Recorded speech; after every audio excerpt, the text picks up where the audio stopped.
ಈಗಾಗಲೇ ST ಮೀಸಲಾತಿ ಪಟ್ಟಿಯಲ್ಲಿರುವಂತಹ ಕುರುಬ ಸಮುದಾಯವನ್ನು ಅಖಂಡ ಕರ್ನಾಟಕಕ್ಕೆ ವಿಸ್ತಾರ ಮಾಡಿ ಅಖಂಡ ಕರ್ನಾಟಕದ ಕುರುಬರು ನಿಮ್ಮ ಜೊತೆಯಲ್ಲಿ ಇರ್ತೇವೆ.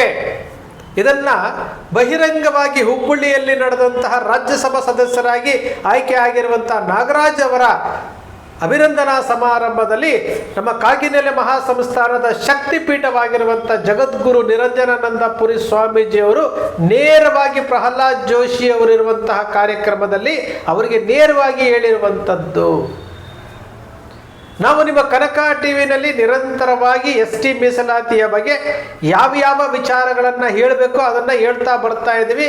ಕಾರಣ ಇಷ್ಟೇ, ಸಮುದಾಯದ ಪ್ರತಿಯೊಬ್ಬರಿಗೂ ಸಹ ST ಮೀಸಲಾತಿಯಲ್ಲಿ ಆಗಿರುವಂತಹ ಅನ್ಯಾಯ ಸರಿಪಡಿಸಬೇಕು. ಪ್ರತಿಯೊಬ್ಬರೂ ಸಹ ಇದಕ್ಕೆ ಜವಾಬ್ದಾರರಾಗಿರ್ತಾರೆ. ಸಾಧಕ ಬಾಧಕಗಳ ಬಗ್ಗೆ ನೀವೆಲ್ಲರೂ ಸಹ ಇದರ ಬಗ್ಗೆ ತಿಳ್ಕೊಳ್ಬೇಕು ಅನ್ನೋ ಒಂದು ಕಾರಣಕ್ಕೋಸ್ಕರವಾಗಿ ಕೆಲವೊಂದು ವಿಚಾರಗಳನ್ನು ನಿಮ್ಮ ಮುಂದೆ ಪ್ರಸ್ತುತಪಡಿಸ್ತಾ ಬರ್ತಾ ಇದ್ದೇವೆ.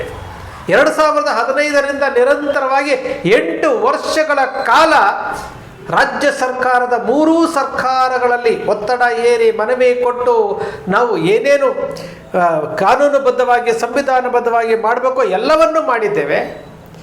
ಜಗದ್ಗುರುಗಳ ಮಾರ್ಗದರ್ಶನದಲ್ಲಿ ಪ್ರತಿಯೊಂದು ಸಹ ನಾವು ಮಾಡಿದ್ದೇವೆ. ಯಾವುದೇ ನಮ್ಮ ಸಮುದಾಯದ ಯಾವ ರಾಜಕಾರಣಿಗಳು MLAಗಳು ಮುಂದೆ ನಿಂತ್ಕೊಂಡು ನಾವಿದ್ದೀವಿ ಅಂತ ಹೇಳಿಲ್ಲ. ಆದರೂ ಸಹ ಏನು ಕೇಂದ್ರ ಸರ್ಕಾರಕ್ಕೆ ಕೇಂದ್ರ ಸರ್ಕಾರದ ಅಂಗಳಕ್ಕೆ ಕುರುಬರ ST ಮೀಸಲಾತಿ ಕುರುಬರ ಜೀವನದ ಭವಿಷ್ಯದ ಚೆಂಡನ್ನು ಕೇಂದ್ರ ಸರ್ಕಾರದ ಅಂಗಳಕ್ಕೆ ತೆಗೆದುಕೊಂಡು ಹೋಗಿದ್ದೇವೆ. ಕೇಂದ್ರ ಸರ್ಕಾರದ ಅಂಗಳದಲ್ಲಿ ಚೆಂಡಿದೆ. ನಾವು ಹೊಸದಾಗೇನು ಕೇಳ್ತಾ ಇಲ್ಲ. ನಾವು ಕೇಳ್ತಾ ಇರುವಂಥ ವಿಚಾರ, ಜಗದ್ಗುರುಗಳು ಕೇಳ್ತಾ ಇರುವಂಥ ವಿಚಾರ, ನಾವಾಗಲೇ ಬ್ರಿಟಿಷರ ಕಾಲದಿಂದಲೂ ಇದ್ದೀವಿ. ಕೊಡಗು ಕ್ರಮ ಸಂಖ್ಯೆ 28ರಲ್ಲಿ ಕೊಡಗಿನಲ್ಲಿ ಕುರುಬರು ST ಪಟ್ಟಿನಲ್ಲಿ ಇದ್ದಾರೆ. ಬ್ರಾಕೆಟ್ ರಿಮೂವ್ ಮಾಡಿ ಅಖಂಡ ಕರ್ನಾಟಕದ ಕುರುಬರಿಗೆ ST ಆಗುತ್ತೆ.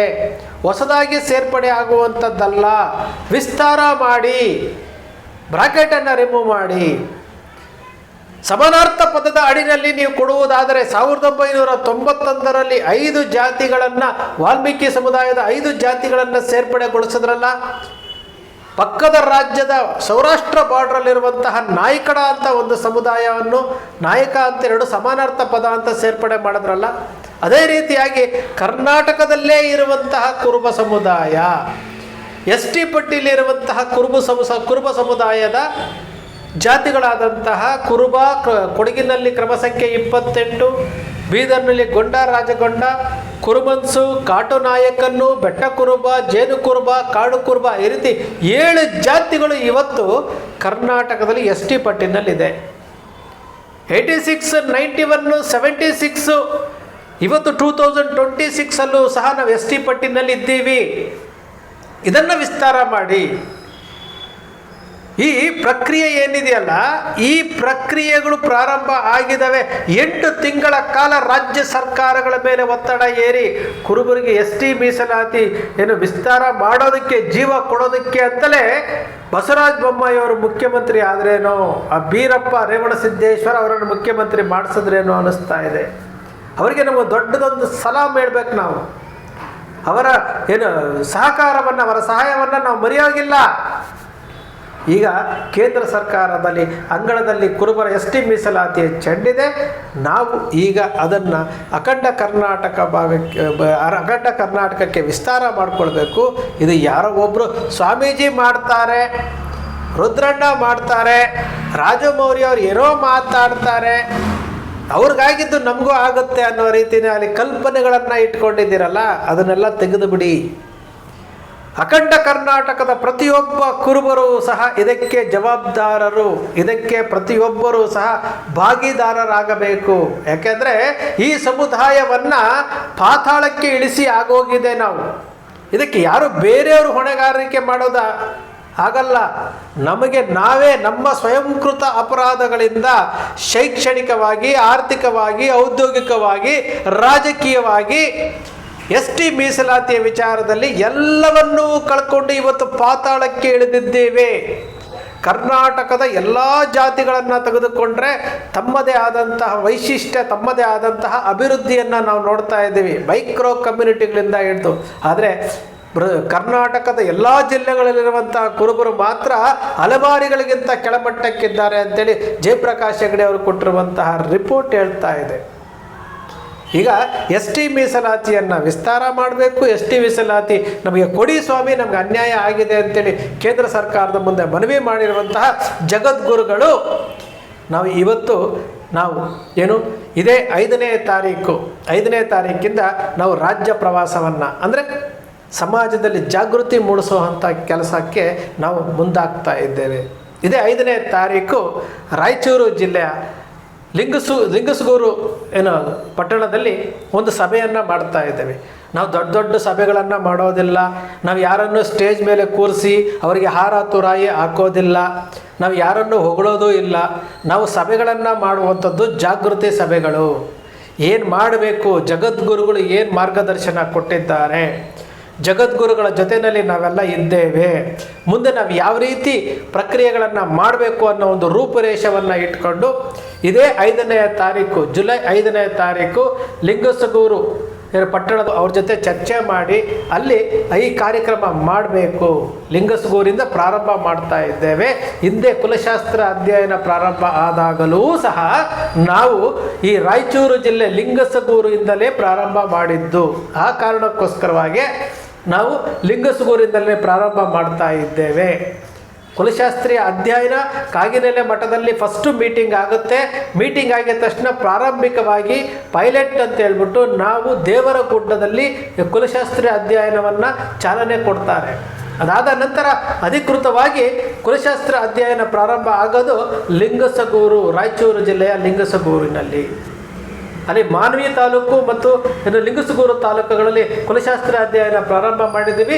ಈಗ ಜುಲೈ 5ನೇ ತಾರೀಕು ಪ್ರತಿಯೊಂದು ಜಿಲ್ಲೆಗಳಲ್ಲೂ ಸಹ, ಪ್ರತಿ ಜಿಲ್ಲೆಗಳಲ್ಲಿ ಈ ರೀತಿಯಾದಂತಹ ಜಾಗೃತಿ ಸಭೆಗಳು. ಇಲ್ಲಿ ಯಾರು ದೊಡ್ಡವರಲ್ಲ, ಯಾರು ಸಣ್ಣವರಲ್ಲ, ಇವರು ಅನ್ನೋದೆಲ್ಲ, ಎಲ್ಲರೂ ಒಂದೇ. ಎಸ್ ಟಿ ಮೀಸಲಾತಿಯ ವಿಚಾರದಲ್ಲಿ ನಾವೆಲ್ಲರೂ ಒಂದೇ ಹಾದಿನಲ್ಲಿ ಹೋಗಬೇಕು. ನಾನು ಆಗಲೇ ಹೇಳದ್ನಲ್ಲ, ಇಲ್ಲಿ ಯಾರು ವೇದಿಕೆಗಳಿಗೆ ನಾವು ಚೇರ್ ಹಾಕೋದಿಲ್ಲ, ಸನ್ಮಾನ ಮಾಡೋದಿಲ್ಲ, ಹೊಗಳೋದಿಲ್ಲ, ಏನಿಲ್ಲ. ಜಗದ್ಗುರುಗಳ ಏನು ಆದೇಶ, ಜಗದ್ಗುರುಗಳ ಏನು ಮಾರ್ಗದರ್ಶನ ಇದೆ ಅದು ಇಡೀ ಸಮುದಾಯಕ್ಕೆ ತಿಳಿಸಬೇಕಾದಂಥ ವಿಚಾರ ನಾವು ತಿಳಿಸ್ತೇವೆ. ಮುಂದೆ ನಿಮ್ಮ ಜವಾಬ್ದಾರಿಗಳು, ನಿಮ್ಮ ಜಿಲ್ಲೆ, ನಿಮ್ಮ ತಾಲೂಕುಗಳಲ್ಲಿ ಯಾವ ರೀತಿ ಹೋಗಬೇಕು ಅನ್ನೋ ವಿಚಾರವನ್ನು ನಾವು ಪ್ರಾರಂಭ ಮಾಡ್ತಾ ಇದ್ದೇವೆ. 5ನೇ ತಾರೀಕು ನಾವು ರಾಯಚೂರು ಜಿಲ್ಲೆಯ ಲಿಂಗಸೂರಿಗೆ ನಾವು ಬರ್ತಾ ಇದ್ದೇವೆ. ಅದಾದ ನಂತರ ಬೇರೆ ಬೇರೆ ಜಿಲ್ಲೆ, ಬೆಳಗಾವಿ ಜಿಲ್ಲೆ ಚಿಕ್ಕೋಡಿ ಭಾಗ, ಬೆಳಗಾವಿ ಭಾಗ ಒಂದು ದಿವಸ ನಾವು ಮಾಡ್ತಾ ಇದ್ದೇವೆ, ಬೆಳಿಗ್ಗೆ ಒಂದು ಸಂಜೆ ಒಂದು. ಅದಾದ ನಂತರ ಗುಲ್ಬರ್ಗ ಮತ್ತು ಯಾದಗಿರಿ ಒಂದು ದಿವಸ ಮಾಡ್ತಾ ಇದ್ದೇವೆ. ಅದಾದ ನಂತರ ಬೇರೆ ಬೇರೆ ಜಿಲ್ಲೆಗಳಲ್ಲಿ ಮಾಡ್ತಾ ಉತ್ತರ ಕರ್ನಾಟಕ ಮತ್ತು ದಕ್ಷಿಣ ಕರ್ನಾಟಕ ಭಾಗದಲ್ಲಿ ಸಭೆಗಳನ್ನು ಮಾಡಿ ನಾವು ಅದು ಏನು ಮುಂದೆ ನಾವು ಯಾವ ರೀತಿ ಹೋಗಬೇಕು, ಒಗ್ಗಟ್ಟಿನಿಂದ ಯಾವ ರೀತಿ ಹೋಗಬೇಕು ಅನ್ನೋ ವಿಚಾರವಾಗಿ ನಿಮ್ಮೆಲ್ಲರ ಜೊತೆ ಚರ್ಚೆ ಮಾಡಿ ಜಗದ್ಗುರುಗಳ ಏನು ಆದೇಶ ಇದೆಯಲ್ಲ ಈ ಎಲ್ಲವನ್ನು ತಿಳಿಸುವಂಥ ಕೆಲಸ ನಾವು ಮಾಡ್ತಾ ಇದ್ದೇವೆ. ಯಾಕೆ ಈ ವಿಚಾರವನ್ನು ನಾವು ಹೇಳ್ತಾ ಇದ್ದೇವೆ ಅಂದರೆ, ಈ ಸಮುದಾಯ ಭವಿಷ್ಯದಲ್ಲಿ ಸಮುದಾಯದ ಮೇಲೆ ನಡೀತಾ ಇರುವಂತಹ ಅಟ್ರಾಸಿಟಿ ದೌರ್ಜನ್ಯಗಳಾಗಿರ್ಬೋದು, ಶೈಕ್ಷಣಿಕವಾಗಿ ಕುಸಿತಾ ಇರುವಂಥ ವಿಚಾರ ಆಗಿರ್ಬೋದು, ಈ ಸಮುದಾಯಕ್ಕೆ ಯಾವುದೇ ರೀತಿಯಾದಂತಹ ಅಭಿವೃದ್ಧಿಯೇ ಇಲ್ಲದಂತಹ ವಿಚಾರದಲ್ಲಿ ಕೊನೆಯ ಪಕ್ಷ ನಾವೆಲ್ಲವನ್ನೂ ಕಳ್ಕೊಂಡಿದ್ವಿ. ರಾಜಕೀಯ ಕ್ಷೇತ್ರದಲ್ಲೂ 0 ಅಂತ ಹೋಗ್ತಾ ಇದ್ದೇವೆ. ನಮಗೆ ಇವಾಗ ಅವಶ್ಯಕವಾಗಿ ಹಿಂದೆ ಕೈಯಲ್ಲಿದ್ದನ್ನು ನಾವು ಕಳ್ಕೊಂಡಿದ್ದೀವಿ. ನಾವು ಯಾರದ್ದು ಮೀಸಲಾತಿಯನ್ನು ಕಸಿತಾ ಇಲ್ಲ, ಯಾರದ್ದು ನಾವು ಕೇಳ್ತಾ ಇಲ್ಲ. ನಾವು ಕೇಳ್ತಾ ಇರುವಂಥದ್ದು ನಮ್ಮ ಹಕ್ಕು. ಬ್ರಿಟಿಷರ ಕಾಲದಿಂದಲೂ ನಾವಿದ್ದೇವೆ, ನಮಗೆ ನಮ್ಮ ಹಕ್ಕು ನಾವು ಕಳ್ಕೊಂಡಿದ್ದೇವೆ, ದಯಮಾಡಿ ಕೊಡಿ ಸ್ವಾಮಿ ಅಂತೇಳಿ ಭಾರತೀಯ ಜನತಾ ಪಕ್ಷದವರು ಕೇಂದ್ರ ಸರ್ಕಾರದಲ್ಲಿ ಅಧಿಕಾರ ಮಾಡ್ತಾ ಇದ್ದಾರೆ. ನಮ್ಮ ಜಗದ್ಗುರುಗಳ ಏನು ಹೇಳಿಕೆ ಕೊಟ್ಟಿದ್ದಾರಲ್ಲ ಅದರಂತೆ ನಾವೆಲ್ಲರೂ ಸಹ ಯಾವುದೇ ಭಿನ್ನಾಭಿಪ್ರಾಯಗಳಿಲ್ಲದೆ ನಾವು ಈ ಕೆಲಸವನ್ನು ಮಾಡೋಣ. ಪ್ರತಿಯೊಬ್ಬನ ಜವಾಬ್ದಾರಿ. ಇಲ್ಲಿ ಯಾರೂ ದೊಡ್ಡವರಲ್ಲ, ಈ ವಿಚಾರವನ್ನು ತಿಳ್ಕೊಳ್ಳಿ. ಇದು ಸಮುದಾಯದ ಜೀವನ ಮತ್ತು ಭವಿಷ್ಯದ ಪ್ರಶ್ನೆ. ಈಗಲೂ ನಾವು 1976, 1986, 1991 3 ಬಾರಿ ನಮ್ಮ ನಿರ್ಲಕ್ಷ್ಯದಿಂದ ನಾವು ಕಳ್ಕೊಂಡಿದ್ದೇವೆ. 86ರಲ್ಲಿ ನಾವೆಲ್ಲರೂ ಅಖಂಡ ಕರ್ನಾಟಕದ ಕುರುಬರು ಎಸ್ ಟಿ ಪಟ್ಟಿನಲ್ಲಿದ್ವಿ. 7 ತಿಂಗಳ ಕಾಲ ಎಸ್ ಟಿ ಪಟ್ಟಿನಲ್ಲಿದ್ದಂಥದ್ದು ಶೈಕ್ಷಣಿಕವಾಗಿ. ಅದನ್ನು ವಾಪಸ್ ಹೋದಾಗ ನಾವು ಯಾರೂ ಮಾತಾಡಲೇ ಇಲ್ಲ. 91ರಲ್ಲಿ ವಾಲ್ಮೀಕಿ ಸಮುದಾಯದ 5 ಜಾತಿಗಳು ಒಳಗಡೆ ಬಂದಾಗ ಕುರುಬರದು ಒಂದೇ ಒಂದು ಲೆಟರ್ ಕೊಟ್ಟಿದ್ರೆ ಆಗ್ತಿತ್ತು. ಅವಾಗಲೂ ನಾವು ಕಳ್ಕೊಂಡ್ವಿ. 76ರಲ್ಲಿ ಲೋಕಸಭೆಯಲ್ಲಿ ಮಂಡನೆ ಆಗಿರುವಂತಹ ವಿಚಾರ. ಈಗ ಮತ್ತೊಮ್ಮೆ 4ನೇ ಬಾರಿಗೆ ಒಂದು ಅವಕಾಶ ಬೀರಪ್ಪ ದೇವರು, ರೇವಣಸಿದ್ದೇಶ್ವರರು ನಮಗೆ ಕಲ್ಪಿಸಿಕೊಟ್ಟಿದ್ದಾರೆ. ಜಗದ್ಗುರುಗಳ ಮಾರ್ಗದರ್ಶನದಲ್ಲಿ ನಾವೆಲ್ಲರೂ ಸಹ ಒಕ್ಕೊರಳಿನಿಂದ ನಾವು ಮುನ್ನಡೆದ್ರೆ 100ಕ್ಕೆ 100 ಭಾಗ ನಮಗೆ ನಂಬಿಕೆ ಇದೆ. 100ಕ್ಕೆ 100 ನಂಬಿಕೆ ಇದೆ. ಕೇಂದ್ರ ಸರ್ಕಾರದವರು ಕುರುಬ ಸಮುದಾಯಕ್ಕೆ ಆಗಿರುವಂತಹ ಅನ್ಯಾಯವನ್ನು ಸರಿಪಡಿಸಿ ಕುರುಬರಿಗೆ ಎಸ್ ಟಿ ಮೀಸಲಾತಿ ವಿಸ್ತಾರ ಮಾಡ್ತಾರೆ. ಬಂಧುಗಳೇ, ನಾವು ಈ ಸಮುದಾಯ ಯಾವ ರೀತಿ ಇದೆ ಅಂತಂದರೆ ನೋವನ್ನು ಅನುಭವಿಸ್ಕೊತೀವಿ ರೀ. ಯಾರೆಷ್ಟೇ ತೊಂದರೆ ಕೊಟ್ಟರು ಅನುಭವಿಸ್ಕೊಳ್ತೀವಿ, ಬೇರೆಯವ್ರು ಕೊಟ್ಟರು ಅನುಭವಿಸ್ಕೊಳ್ತೀವಿ, ನಮ್ಮೊಳಗಿರುವಂಥವರೇ ನಮಗೆ ಕೊಟ್ಟರು ಅನುಭವಿಸ್ಕೊಳ್ತೀವಿ. ಎಲ್ಲವನ್ನು ತಡ್ಕೊಂಡು ಈ ಸಮುದಾಯ ಕರ್ನಾಟಕದಲ್ಲಿ ಇನ್ನೂ ಜೀವನ ಮಾಡ್ತಾ ಇದೆ. ನಾವು ಈ ಒಂದು ವಿಚಾರವಾಗಿ ನಮಗೆ ಮುಂದೆ ಯಾವುದೇ ಬಾಗಿಲುಗಳಿಲ್ಲ, ಯಾವುದೇ ಬೆಳಕಿಲ್ಲ. ನಾವು ಕತ್ತಲಿನಿಂದ ಬೆಳಕಿನಡೆಗೆ ಬರಬೇಕಾದ್ರೆ ಒಂದು ಇದೆ. ಇದು ಜಗದ್ಗುರುಗಳ ಶಕ್ತಿ, ಅವರ ಶಕ್ತಿ ಏನು ಅನ್ನೋದು ಇಡೀ ಸರ್ಕಾರಗಳಿಗೆಲ್ಲ ಗೊತ್ತಿದೆ. ಬಂಧುಗಳೇ, ಕನಕ ಟಿ ವಿ ಯಾವತ್ತೂ ಸೃಷ್ಟಿ ಮಾಡೋದಿಲ್ಲ, ಕಲ್ಪನೆ ಮಾಡೋದಿಲ್ಲ, ವಾಸ್ತವದ ವಿಚಾರವನ್ನು ವಿಶ್ಲೇಷಣೆ ಮಾಡುತ್ತೆ. ಕನಕ ಟಿ ವಿಯ ವಿಶ್ಲೇಷಣೆ ನಿಮಗಿಷ್ಟ ಆಯಿತು ಅಂದರೆ ಸಬ್ಸ್ಕ್ರೈಬ್ ಆಗಲಿಲ್ಲ ಅಂದರೆ ಸಬ್ಸ್ಕ್ರೈಬ್ ಮಾಡ್ಕೊಳ್ಳಿ. ಪಕ್ಕದಲ್ಲಿ ಕಾಣುವಂಥ ಬೆಲ್ಲೈಕನ್ ಪ್ರೆಸ್ ಮಾಡಿ, ಶೇರ್ ಮಾಡಿ, ಪ್ರೋತ್ಸಾಹ ನೀಡಿ.